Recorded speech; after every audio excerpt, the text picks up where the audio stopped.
State part 1 chapter 1.3 નો ત્રીજો દાખલો. નીચેની માહિતીને આધારે વર્ષ 2014 ને આધાર વર્ષ 2015 માટે લાસ્પેર, પાસે અને ફિશરનો સૂચકાંક ગણો. વસ્તુ આપી છે ઘઉં, ચોખા, દાળ, તેલ, કાપડ અને કેરોસીન. તો પહેલા તો દાખલાની અંદર જે વસ્તુ આપી છે તે વસ્તુ પહેલા અહીં આગળ જોઈ શકો કે પહેલા તો અહીં જે વસ્તુ આપીને તે બધી લખી દીધી. જો ઘઉં, ચોખા, દાળ, તેલ, કપડાં અને કેરોસીન. જે દાખલામાં આપ્યું છે બેઠે બેઠું લખી કાઢ્યું છે. જોઈ શકો કે જો ઘઉં, ચોખા, દાળ, તેલ, કપડાં અને કેરોસીન. પછી દાખલામાં એકમ આપેલા છે, તો એકમની અંદર પણ તમે જોઈ શકો કે અહીં આગળ જો પહેલા સૌ પ્રથમ કિગ્રા આપ્યું છે, તો કિગ્રા આપ્યું છે તો કિગ્રા જે આપ્યું છે બેઠું જ અહીં આગળ કિગ્રા લખેલું છે. તો જો અહીં આગળ કિગ્રા, તો એ બેઠે બેઠું કિગ્રા અહીં લખેલું છે. તમે જોઈ શકો, જો આ કિગ્રા, બરાબર. પછી આગળ બી તમે રકમમાં એકમમાં આગળની લાઈનમાં ચોખાની અંદર જોશો ને તો પણ જો અહીં કિગ્રા છે. જો આ કિગ્રા, પહેલા તમે આ કિગ્રા જોયું, પછી આ ફરી પણ કિગ્રા જ છે. તો જો આ સેકન્ડ નંબર પર બી કિગ્રા જ છે. જો આ પછી ત્રીજા નંબર પર બી જુઓ તો અહીં કિગ્રા, તો અહીંયા પણ તમે જોઈ શકો કિગ્રા. આગળ બી જોઈ શકો કિગ્રા, તો અહીંયા પણ તમે જોઈ શકો કિગ્રા. તો અહીં જે બેઠું આપ્યું છે, પછી જો આ મીટર છે અને આગળ લીટર છે, મીટર અને લીટર. તો તમે એ પણ જોઈ શકો કે લીટર અને મીટર એ પણ અહીં આગળ બેઠે બેઠું જ લખ્યું જ છે. બતાવી દો એ પણ, તો જોઈ શકો. જોઈ લો, મીટર અને લીટર આ બેઠું લખી કાઢ્યું. હવે પછી શું, તો કે વર્ષ 2014 નો જથ્થો. હવે વર્ષ 2014 નો જથ્થો છે અહીં આગળ હાલમાં, અને વર્ષ 2015. તો અહીં આગળ બે દાખલામાં આપેલું છે, 2014 અને 2015. તો આપણો નિયમ એવો છે, દરેક સ્ટુડન્ટ ધ્યાન રાખે કે નિયમમાં એવું છે કે વર્ષ 2014 નો જે જથ્થો અને 2015 નો, તો 2014 એ નાનું વર્ષ છે અને 2015 એ મોટું વર્ષ છે. તો 2014 એ નાનું વર્ષ છે, તો નાનું વર્ષ હોય તેને આધાર વર્ષ કહેવામાં આવે છે. અને આધાર વર્ષ કહેવામાં આવે તો આધાર વર્ષને 0 લખવામાં આવે છે. તો દરેક સ્ટુડન્ટ ધ્યાન રાખે, જો આ વર્ષ 2014 લખ્યું છે દાખલાની રકમની અંદર, જો આ વર્ષ 2014 છે, આ વર્ષ 2014, તો એનો જથ્થો છે. તો આ જથ્થાને ઇંગ્લિશમાં ક્વોન્ટિટી કહેવાય, ક્યુ. તો હું અહીં આગળ પહેલા હાલમાં દાખલાની રકમમાં જો અહીં આગળ તમને બતાવું કે અહીં આગળ મેં ક્યુ લખું છું, પહેલા આ ક્યુ, તો ક્યુ લખ્યું. પણ અહીં આગળ હાલમાં એની બાજુમાં નીચે શું છે, તો કે આ ભાવ છે. જો આ ભાવ, તો આ ભાવને ઇંગ્લિશમાં શું કહેવાય, પ્રાઇસ. તો અહીં આગળ પી પણ લખું છું. જો આ પી, તો એ પણ લખી કાઢ્યું. પણ હવે પ્રશ્ન એ છે કે 2014 નો જથ્થો અને ભાવ છે, અને અહીં આગળ બીજું દાખલાની રકમમાં 2015 છે. તો 2014 અને 2015 માં આ 2015 છે અને ઉપરનું 2014 છે. આ તો 2014 એ નાનું વર્ષ છે. નાનું વર્ષ હોય તેને આધાર વર્ષ કહેવાય, અને આધાર વર્ષ હોય તો આધાર વર્ષને 0 લાગે. એટલે અહીં આગળ તમે જ્યારે લખો ને ત્યારે અહીં લખવાનું Q0 P0, બસ ખાલી 0 લખવાનું છે. તો દરેક વ્યક્તિ આટલું ધ્યાન રાખે કે Q0 અને P0 લખવાનું છે. પછી એ જ રીતના વર્ષ 2015 માટે, આ વર્ષ 2015 નો જથ્થો છે, તો જથ્થાને ઇંગ્લિશમાં ક્વોન્ટિટી કહેવાય, એટલે આપણે અહીં Q લખીશું. પણ અહીં આગળ 1 લખાશે. 1 કેમ લખાશે, તો યાદ રાખવાનું કે આ જથ્થો છે 2015 નો, તો 2015 એ 2014 કરતા, આ 2014 કરતા 2015 મોટું વર્ષ છે. મોટું વર્ષ હોય એ ચાલુ વર્ષ કહેવાય, એટલે અહીં આગળ 1 નંબર લખવામાં આવે છે. ચલો, એ 2015 નો આ ભાવ છે. ભાવને ઇંગ્લિશમાં શું કહેવાય, પ્રાઇસ. તો પ્રાઇસ કહેવાય, તો અહીં આગળ લખવાનું પી, પણ અહીં આગળ શું લખવાનું, 1. 1 કેમ લખવાનું, તો કે મોટું વર્ષ છે, અને મોટું વર્ષ હોય તો તેને 1 લખવામાં આવે છે, તેને ચાલુ વર્ષ ગણવામાં આવે છે. તો હવે આ તો આપણું તૈયાર થઈ ગયું. હવે દાખલાની અંદર રકમો બી જોઈ લો તમે. તો દાખલાની અંદર રકમ પહેલા જથ્થામાં Q0 ની રકમ છે, બેઠો ઉતારો જ કરેલો છે. તો બેઠો ઉતારો કેવી રીતના, તો જો પહેલા અહીં Q0 માં 20 છે, તો તમે જોઈ શકો અહીં પહેલા જો આ 20, પછી જો આ 10, તો તમે જોઈ શકો આ 10, પછી આ 10 છે, તો જોઈ શકો એ 10. મતલબ મેં આખી લાઈન છે ને ઉતારો કર્યો, આ 6, આ 6, પછી આ 15 અને 18. તો અહીં આગળ જોઈ શકો જો આ 6, 15 અને 18, આ 3 રકમ બેઠો ઉતારો. ચલો એ જ રીતના અહીં P0, આ ભાવ છે 2014 નો ભાવ. તો અહીં આગળ બોલો પહેલું શું છે, 15, 20, 26.50, 24.80, 21.25 અને 21. તો એ આખી લાઈન અહીં લખી જો P0, જો આ 15, 20, 26.50, 24.80, 21.25 અને 21. તો એ આખી લાઈન કમ્પ્લીટલી બેઠી લખી કાઢી છે. હવે તમે આગળ જોઈ શકો દાખલામાં જથ્થો 2015 નો. તો 2015 નો જથ્થો એટલે Q1. તો Q1 માં પણ તમે જોઈ શકો અહીં પહેલા શું છે બોલો તો કે દાખલામાં પહેલા સૌ પ્રથમ તમે અહીં આગળ 30 છે, જો 30, પછી કેટલા છે 15, જો આ 30, 15, 15, 8, 25, 30. તો એ જ વસ્તુ અહીં આગળ બેઠી લખી છે, જોઈ લો 30, 15, 15, 8, 25 ને 30. બેઠો ઉતારો કર્યો. ચલો ભાવમાં આવ્યું તે P1 માં. તો P1 માં અહીં આગળ જો પહેલા 18, તો જોજો 18, પછી બોલો 31.25, તો જો 31.25, પછી 29.50, 30, 25, 28.80, બેઠું જ જોઈ શકો છો 29.50, 30, 25 અને 28.80. તો આટલું બેઠો ઉતારો કરી દીધો. હવે દાખલાની અંદર આપણે આગળ શું, તો કે કોલમ બનાવવાના. તો દાખલાની અંદર લાસ્પેર, પાસે અને ફિશર પૂછ્યું છે, તેના સૂત્ર છે. તો સૂત્ર માટે અહીં આગળ જરૂરી છે એના કોલમની.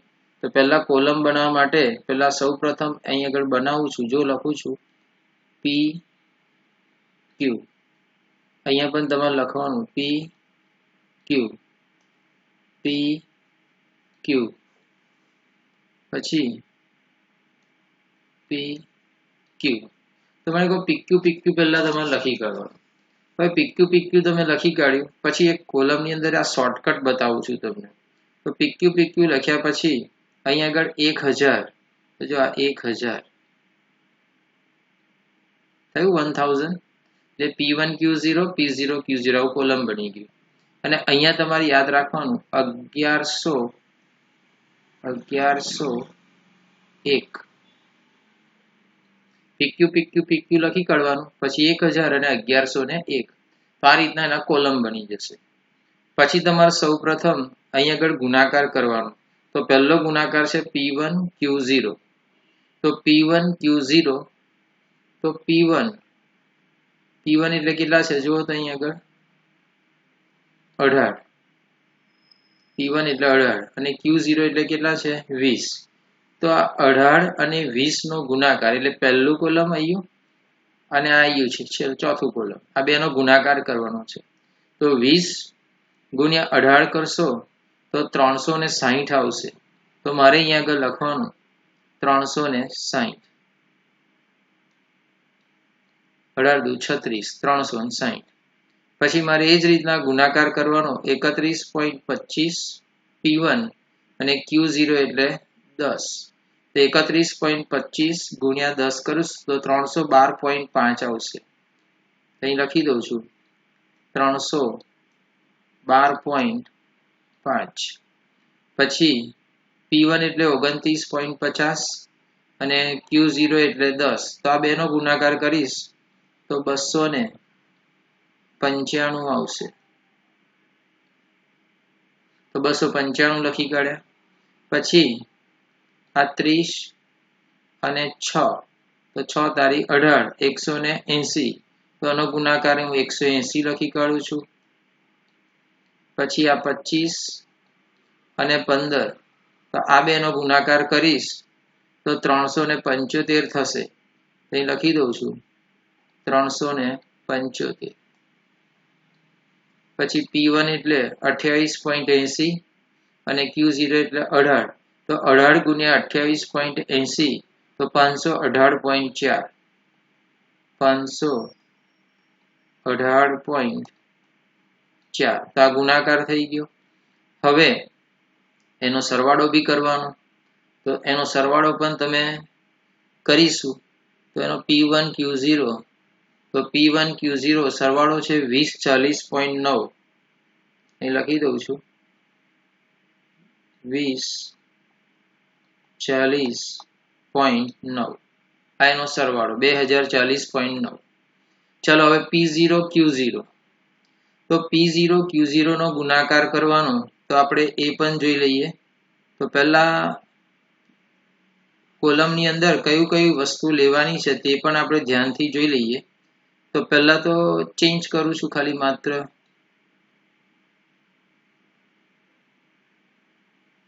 ચાલો અહીં આગળ છે P0 Q0, તો આ P0 એટલે કેટલા છે? P0 એટલે 15 અને Q0, તો Q0 એટલે કેટલા છે? 20. તો 15 ગુણ્યા 20 કરો તો કેટલા આવશે? 300. તો અહીં લખી દઉં છું 300. પછી P0 Q0, તો બોલો આ P0 એટલે કેટલા છે અહીં આગળ? 20. Q0 કેટલા છે બોલો અહીં આગળ? 10. 20 ગુણ્યા 10 કરશો તો કેટલા આવશે? 200. તો અહીં 200 લખી દઉં છું. P0 Q0, તો બોલો P0 એટલે 26.50 અને Q0 એટલે કેટલા છે અહીં આગળ? 10. તો 26.50 ગુણ્યા 10 કરીશ તો 265 આવશે. ચાલો આગળ P0 Q0 24.80 ગુણ્યા 6, તો 24.80 ગુણ્યા 6 કરીશ તો આન્સર આવશે 148.8.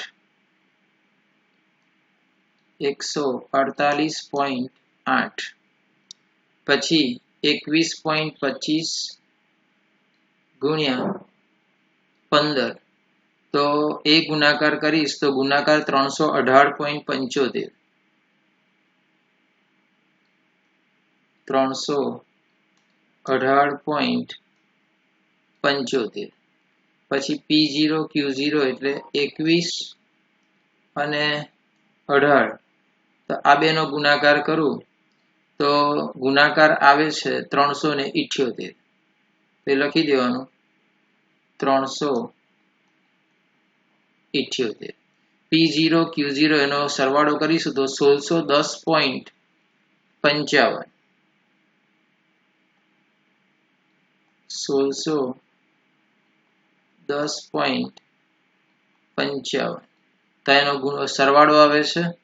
પછી P1 Q1, તો P1 Q1 માટે પાછું આપણે ગણતરી કરીશું. તો P1 અને Q1 નો પણ ગુણાકાર કરવાનો અને આગળ લખવાનું છે. જોઈએ આગળ. ચાલો P1 Q1, તો P1 એટલે અહીં કેટલા છે? 18 અને Q1 એટલે કેટલા છે? 30. તો P1 અને Q1 માં આ જે રકમ આપેલી છે તે બેનો ગુણાકાર કરવાનો. તો 18 અને 30 નો ગુણાકાર કરીશું. 18 દુ 36, 18 તારી 54. તો આવશે આ બેનો ગુણાકાર 18 દુ 36, 18 તારી 54.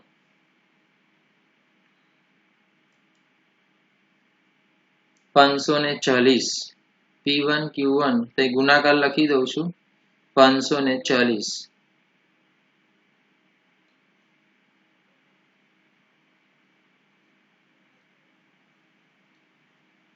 ચાલો ફરી P1 P1 એટલે અહીં જો આ 31.25 અને Q1 એટલે કેટલા છે અહીં આગળ 15, તો 31.25 ગુણ્યા 15 કરશો તો 468.75 આવે છે. તો અહીં લખી દઉં છું 468.75. પછી આગળ હવે P1 એટલે કેટલા છે 29.50 અને Q1 એટલે કેટલા છે 15, તો 29.50 ગુણ્યા 15 કરશો તો 442.50 આવે છે. તે લખી દઉં છું 442.50. પછી ફરી P1 એટલે 30, Q1 એટલે 8, તો 8 તારી 24, 240. ચાલો પછી P1 એટલે 25 અને Q1 એટલે 25, 25 ગુણ્યા 25 625, તેનો ગુણાકાર 625 આવે છે. P1 28.80, Q1 30, તો 28.80 ગુણ્યા 30 કરશો તો 864 રૂપિયા આવે છે. 864. પછી આ બધાનો સરવાળો કરશો તો 3180.25. પછી P0 Q1, તો આ P0 Q1 માં તો P0 અને Q1, તો Q1 એટલે આ રકમ, તો આપણે થોડોક ચેન્જ પણ કરી દઈએ. હા, દરેક સ્ટુડન્ટને એક બીજી રજૂઆત કે આ દાખલામાં છે ને જીટીની રીત પણ કરી શકાય કેલ્સીમાં. જીટીની રીત એટલે શું, તો કે તમે જ્યારે ગણતરી કરતા હોય ત્યારે તમે જીટીની રીતનો ઉપયોગ કરશો તો ડાયરેક્ટ ટોટલ આવી જાય, આ ટોટલ કરવા ના પડે. હું લખું છું પહેલા P0 એટલે આ રહે જો આ કેટલા છે 15 અને Q1 એટલે કેટલા 30. જીટીની રીતમાં સાથે સમજાવતો જો. તો પહેલા કેલ્સીમાં 15 અને ગુણ્યા 30 લખવાના, તો 15 તારી 45, તો 450 રૂપિયા આવશે. તમારે કેલ્સીમાં જે 450 આવી જાય પછી તમારે છે ને બરાબરનું બટન દબાવો ત્યાર પછી ગ્રીન કે રેડ બટન નહીં દબાવવાનું. તમારે શું કરવાનું એવું ને એવું જ રાખવાનું અને પછી ડાયરેક્ટ જ તમારે શું કરવાનું તો કે P0 ડાયરેક્ટ જ લખવાના કેલ્સીમાં 20, પછી લખવાનું ગુણ્યા કેટલા 15 અને બરાબરનું બટન દબાવવાનું એટલે 300 રૂપિયા આવશે. 300 રૂપિયા પછી પણ ડાયરેક્ટ જ લખવાનું, ભૂસી નહીં નાખવાનું કેલ્સીમાં. તો જીટીની રીત પછી છેલ્લા આન્સર જીટી દબાવી દો તો પૂરેપૂરો સરવાળો પણ આવી જશે. તો અહીંયા આગળ P0 26.50 છે અને Q1 15 છે.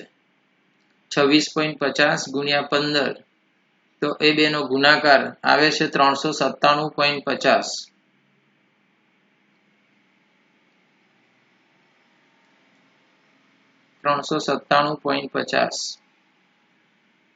પછી P0, તો P0 આવે છે 24.80 અને Q1 છે 8, આ 8 છે. તો 24.80 ગુણ્યા 8 કરશો તો ગુણાકાર 198.40. 198.40. પછી P0, તો P0 જોઈ શકો અહીં આગળ 21.25 છે ને Q1 કેટલા છે અહીં આગળ 25 છે. તો 21.25 ગુણ્યા 25 કરશો તો 531.25 આવે છે. તે લખું છું 531.25. પછી P0 21 છે ને Q1 30 છે. 21 તારી 63, તો 630 રૂપિયા આવે છે. પછી તમે આ બધાનો સરવાળો, અને મેં તમને કીધું એવી રીતે જો કેલ્સીમાં કરવાના હોય ને કરવાના એમાં જ કરવાનું હોય તો જીટીનું બટન ડાયરેક્ટ દબાવશો તો ડાયરેક્ટ આન્સર જ આવી જશે. 2507.15 છે. આ 5 છે 2507.15. હવે આટલું તૈયાર થઈ ગયા પછી તમારે દાખલાની અંદર લાસ્પેર અને પાસે ફિશર એવું બધું પૂછ્યું છે. તો હવે આપણે એ ગણતરી કરવાની છે. તો દરેક સ્ટુડન્ટ એના સૂત્ર લખવાના છે. તો સૂત્ર લખીએ છીએ, જોજો ધ્યાનથી. લાસ્ટ પેયર, તો પહેલું સૌપ્રથમ લાસ્ટ પેયર, તો લાસ્ટ પેયર માટેનું સૂત્ર છે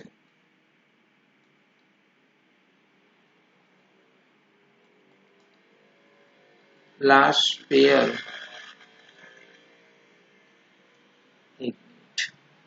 લાસ્ટ પેયર માટેનું સૂત્ર છે અને શોર્ટકટ છે આપણી પાસે એ પણ કે શોર્ટકટમાં એવું છે કે તમે લાસ્ટ પેયર એટલે આઈએલ, તો ડાયરેક્ટ જ તમે આઈએલ લખી દો તો પણ ચાલે. તો આઈએલ નું સૂત્ર છે પીક્યુ, પીક્યુ છે ને એના શોર્ટકટ છે, તો પીક્યુ પીક્યુ ડાયરેક્ટ લખી દેવાનું. લખું છું લાસ્ટ પેયર આઈએલ બરાબર શોર્ટકટ છે, ધ્યાનથી જોજો, સિગ્મા પીક્યુ, નીચે પણ સિગ્મા પીક્યુ અને ગુણ્યા 100 લખી દેવાનું. ધ્યાન રાખવાનું. આ પછી મેં તમને ઉપર 1000 લખ્યું હતું ને એવું 1000 આ રીતે લખવાનું, એટલે સૂત્ર તૈયાર થઈ જશે, ઇઝીલી તૈયાર થઈ જશે.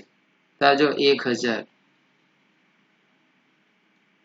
આ લાસ્ટ પેયર નું સૂત્ર તૈયાર થઈ ગયું. તો લાસ્ટ પેયર નું સૂત્ર તૈયાર થઈ ગયું. હવે એમાં કિંમત મૂકીએ, તો સિગ્મા P1 Q0, તો જોઈ લો P1 Q0 આ રહ્યું, P1 Q0 કેટલું છે 2040.9, તો અહીં આગળ લખવાનું 2040.9 છેદમાં સિગ્મા P0 Q0, તો આ સેકન્ડ નંબરમાં તમે જોઈ શકો આ P0 Q0 1610.55 એ લખી દેવાનું 1610.55 ગુણ્યા 100. તો કેલ્સી પર ગણતરી કરવાની કે 2040.9 ગુણ્યા 100 ભાગ્યા 1610.55, તો આન્સર આવશે 126.72. તે લખી દઉં છું 126.72. આ તમારો લાસ્ટ પેયર નો આન્સર આવી ગયો. ચલો એ જ રીતના લાસ્ટ પેયર આવ્યું, એ જ રીતના તમારે પાસે કરવાનું. તો પાસેની ગણતરી કેવી રીતે કરવાની, તો જોઈ લો પાસે,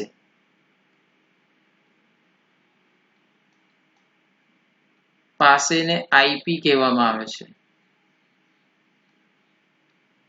આઈપી બરાબર, અહીંયા પણ સૂત્રનો શોર્ટકટ તો મેં તમને કીધું એવું જ, પહેલા સિગ્મા પીક્યુ, સિગ્મા પીક્યુ એવું લખી દેવાનું. અહીં 1000 લખ્યા હતા આપણે, એવું તો અહીંયા આગળ 1101 લખવાનું. અહીં 1, અહીં પણ 1, 1101, તો 0 અને 1 અને ઇન્ટુ 100 ગુણ્યા 100. હવે શું, તો કે દાખલાની અંદર તમારે કિંમત મૂકવાની. તો સિગ્મા P1 Q1, તો તમે જોઈ શકો આ સિગ્મા P1 Q1 કેટલા આપ્યા છે 3180, 3180.25 પછી છેદમાં શું છે સિગ્મા P0 Q1, તો P0 Q1 અહીં આગળ 2507.15 છે, તો 2507.15 ગુણ્યા 100. અહીં આગળ બરાબર આન્સર કરશો તો પાસેનો આન્સર આવશે 126.85. 126.85. હજુ આગળ દાખલો જાય છે. લાસ્ટ પેયર પાસે શોધાઈ ગયું. હવે આપણે શોધીશું ફિશર. તો ફિશરનું શોધવા માટે એનું સૂત્ર લખવું પડશે. તો ફિશરને શોધવા માટે એનું સૂત્ર છે IF. તો IF બરાબર હું લખું છું અહીં આગળ ધ્યાનથી, ફિશર પણ એને હું ડાયરેક્ટ લખું છું IF બરાબર એનું સૂત્ર છે વર્ગમૂળમાં IL ગુણ્યા IP. તો ફિશરનું સૂત્ર વર્ગમૂળમાં IL ગુણ્યા IP. તો અત્યારે હાલમાં તમે જોઈ શકો કે IL એટલે શું? તો કે લાસ્ટ પેરનો જે આન્સર લાયા ને તે. તો આ લાસ્ટ પેરનો આન્સર 126 આ લાયા ને તે આપણે. તો 126.72 તો અહીં આગળ લખી દઉં છું 126.72 પછી ગુણ્યા IP. તો IP તમે અહીં કેટલો શોધી લાયા હતા? તો કે IP શોધી લાયા 126.85. તો મારે અહીં આગળ એ લખી દેવાનું 126.85. હવે આ લખાઈ ગયું. પછી આ બેનો શું? તો કે ગુણાકાર. તો આનો ગુણાકાર કરવાનો. તો 126.72 ગુણ્યા 126.85. તેનો ગુણાકાર કરશો તો 16,074 16,074.432 આ એનો ગુણાકાર છે. 12,672 ગુણ્યા 126.72 ગુણ્યા 126.85 તો 16,074.432. પછી એનું વર્ગમૂળ કાઢવાનું. તો તમે વર્ગમૂળ કાઢશો તો આન્સર આવશે 126.78. 126.78. તો આન્સર આવી ગયો આ ફિશરનો. તો લાસ્ટ પેર, પાસે અને ફિશર 3 પૂછ્યું હતું અને 3 પણ આપણે શોધી નાખ્યું છે. ઓલ સ્ટુડન્ટને થેન્ક યુ મિતેશ ક્લાસીસ તરફથી. બરાબર.